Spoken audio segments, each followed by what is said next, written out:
La quatrième génération de Mégane est arrivée fin 2015 avec une gamme de motorisation de 90 à 200 chevaux.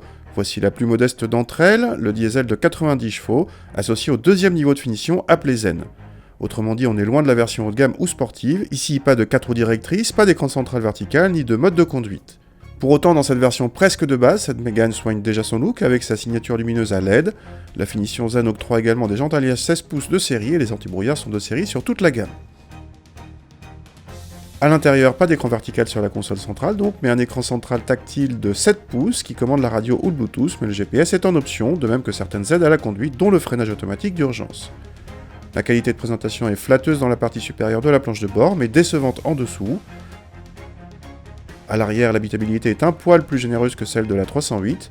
Le coffre frôle pour sa part les 450 décimètres cubes selon nos mesures lorsque la roue de secours est remplacée par un kit anti-crevaison. C'est l'un des plus vastes de la catégorie. Contact le petit 1,5 litre diesel est plutôt bien insonorisé, il reprend bien très tôt, avant 1500 tours, autorisant une belle souplesse d'utilisation. En revanche, rien ne sert de monter au-dessus de 3500 tours où il s'essouffle, mieux vaut rester sur le couple pour profiter de relances suffisantes en ville et sur route. Sur autoroute, on apprécie surtout le bon niveau d'insonorisation générale. En châssis, notre voiture a montré un excellent niveau de confort sans sacrifier un comportement routier précis et dynamique. En l'absence des 4 roues directrices, cette Mégane garde un compromis remarquable. Dans l'ensemble, cette version proche de l'entrée de gamme offre déjà des prestations générales convaincantes. En termes de consommation, elle est l'une des plus sobres de sa catégorie, même si elle n'est pas la plus sobre de la gamme, puisque c'est la DCI 110 qui détient ce titre.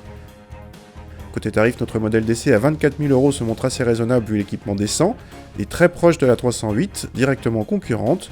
La Golf équivalente, elle, vaut presque 1000 € de plus, tandis que la Focus, au même prix, se montre mieux équipée. C'est elle la plus intéressante pour le rapport prix-équipement.